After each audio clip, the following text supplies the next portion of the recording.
Hey traders, David Frost, My Strategic Forecast. You're here for another episode of Common Sense Market Analysis.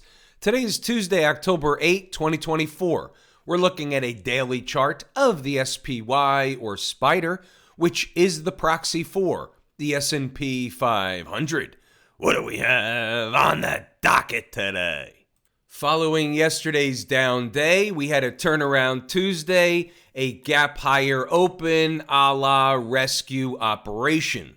We'll stay with what we discussed last night while they're above the moving averages, namely the 20, which is the nearest moving average. They're just eating time off the clock in a bullish, flaggish formation. This is exactly the drawing that we made last night. And you can see this flag is now big ING in italics, beginning to break to the upside.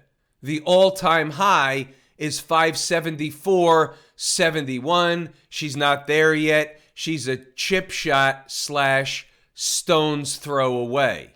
We have no choice but to stay with, for the time being, the trend is your friend until she throws your shit out the window. We will continue to use 565.17 as the bogey / Irene type of situation on the downside. Should she sell again? Is there anything other than a $5 up day? And what was she down yesterday? The law of alternation, about $5 in the SPY. Today she was up about $5 by the end of the day. The law of alternation. Funny how that works. Nothing really materially new other than we discussed last night and what's occurring today about the bullish, flaggish, uptrending situation. So we'll go into the intraday stuff. Let's see how the numbers are working out. Is anybody able to take advantage of the numbers that are put up on the board early, like 0 dark 30? Let's start there. We're starting out, it's turnaround Tuesday, and in 0 dark 30 fashion, on turnaround Tuesday, we got a DCB dead cat bounce on the board. That was the first thing to note. Let's start with the pivot today, coming in at 570.05. How did that work out? Right of the vertical is today's activity. The green horizontal line is at 570.05, and it was, in fact, today's pivot. They got below it right around the opening bell, fought back above it, and that was the end of the rope for the pivot today. Just as a reminder, below the pivot she's bearish, above the pivot she's bullish. Closing candles above or below is the ticket. When you look at a 5-minute chart, couple 3 below, then she started closing above. You go to a 10-minute chart, 1 candle below, 15-minute chart, 1 candle below, and that was it for the day. 30-minute chart, not even close. Just a tail candle. Maybe some light bulbs are going off, and it has to do with the discussion about time and price. Time is more important than price. In my world, at least one of the ways we look at things, among a lot of others, is time above or below an important price. When I say, and I write this every single day inside the numbers for members, closing candles above or closing candles below. Members that have been around a long time have an understanding that I'm looking for the more time they spend above or below a number, the more meaningful that is, and the wider the door is open to get to the next number, whether it be above or below. Time is more important than price. Write that down, put it on a sticky note. Now, if they were get above the pivot on candle closes right here, that's the bull case, and it keeps the door open for another leg higher toward where? How about 572? So you got about 20 handles above 570, 20 S&P handles of meat on the bone. That's what we're saying early in the morning. Now the blue horizontal trend line is 572, and you can see what happened after they stayed above. Once they stayed above the pivot, they worked their way up to a spike above 572. And what you'll find out later in the notes is there's a gap, which was coming in about 572, 85, or 90. And what happens is you'll notice they came up short of the gap. We see this all the time. And what we talked about yesterday, and we'll talk about it again today, we talk about it in the live room, talk about it in these videos, they like to screw two factions of traders concerning a gap a lot of the time. So the first faction of traders is those riding it up to the gap to exit the trade. We don't do that because we exit into strength. That's what we're taught in the live trading room. We don't wait for the final price. We leave the remaining tad of upside or downside, whether it's a long or a short, for the what's called their pigs.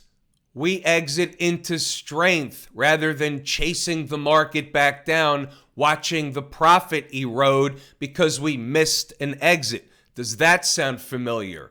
My traders are trained not to do that. The second faction of traders that they were screwing over were the traders waiting to short the market at the gap. Instead, they went right around a little bit above the halfway home point. We call that the midpoint phenomenon, something else my traders in the live room are well aware of, and subsequently pulled back from there. Let's go see what the notes really said. The early morning commentary, the other stuff was on the downside. They didn't get to the downside, so we don't have to worry about it. So by 9 o'clock, we're kind of laying out the trade already. So we start with 570.05 as the pivot. Pay attention to this. It's very important.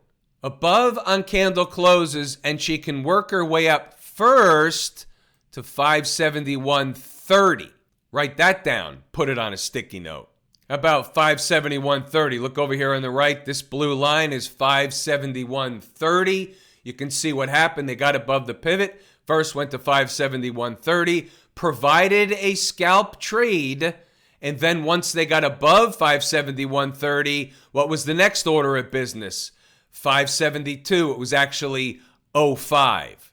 It's a resistance zone for a short scalp with potential. They actually gave it to you at both numbers, spiked one and gave it to you right at the other. What I urge you to do is pause the video, read the notes, go back to the chart, and double check the work. 932 right out of the gate. 570.05 is the pivot. Above on candle closes, she's bullish for another pop higher. Below, and she falls toward, we don't have to worry about it. She popped up above the pivot, and that was it. She was bullish for the day. Pause the video, read the notes, go back to the chart, and double check the work. 1011, for example. And there's your minimum required base hit off the short at 571.30. Nice trade. Funny how that works too. Was talking about something else earlier, but the point is the point. 1035, if, capital I, capital F. If above 571.30, the door opens for 572.05, give or take. Now watch this one, right? If there was another short, it would be now between a zone between 572.05 and 572.85. Since they already reacted off the lower number, we now raise the zone. 572.05 becomes the bottom of the next zone, and that is your short scalp with potential between 572.05 and the gap. And that was it right there. And they went back to do what? Test 571.30. What was I saying to traders in the live room at this point in time? I said you must exit at minimum of something at 571.30. They can bounce the tape at 571.30, and then we don't let the trade go bad on us. So it turned out to be a base hit, and we're fine with that. As long as you know the numbers, you know where to enter, you know where to exit, you have 99% of the battle. Pause the video, read the notes, go back to the chart, and double check the work. It's all in here, everything you need to trade successfully, whether you're trading the SPY, options on the SPY, futures, options on futures, exchange traded products. It doesn't make any difference. Look here, above 572.91 on candle closes, the door opens for what? 573.45. 573.45. 573.45. And that also deserves of funny how that works. Do you think you could benefit from having these numbers during the trading day? Can this change what you're doing today?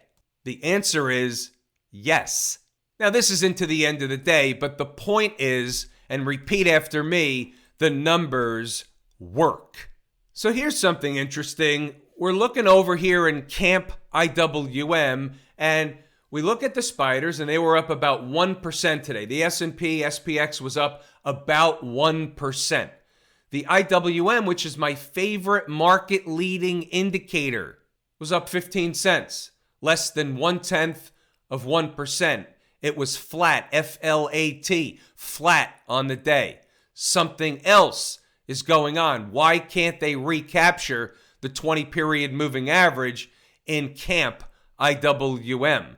Are they going to play catch-up tomorrow as the spiders make new highs, as the S&P makes new highs? Is that what's going to happen?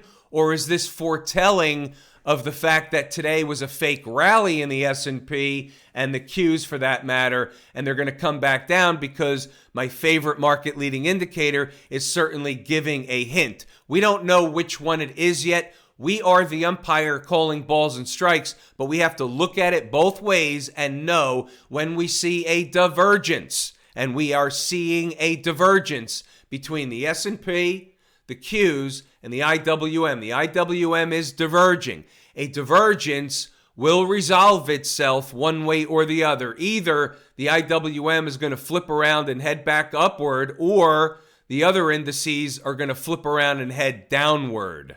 We're watching very closely, as you should too. Now, what about my second favorite market leading indicator, a number one canary in the coal mine, the folks down at the transportation department, Buttigieg's crew? What's going to be his new job in the Harris administration? He's not going anywhere. He's born to be a bureaucrat. What we have here with the folks down at the transportation department is they're up about 0.5% today, so they're right in the middle of things.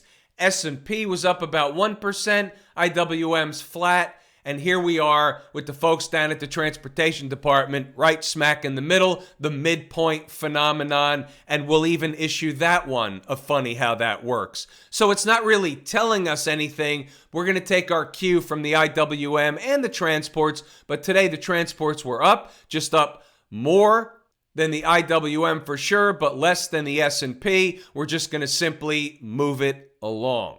Trend is your friend. Folks down at the Q department just had a nice healthy 1.5% up day. Nothing wrong with this tape. Above all the moving averages, trend is your friend. If she's going to challenge this pivot up here, that's fine. It's up around 493.50, give or take. Now that's one thing. But the thing after that, if she can get above and close above this high here, the number is 493.70. That's going to open the door for another leg higher to go fill a gap that's open right up there. It's about $3 higher, give or take. So that's what we're looking at. We're looking at this pivot, and if above that, we're looking at filling that gap.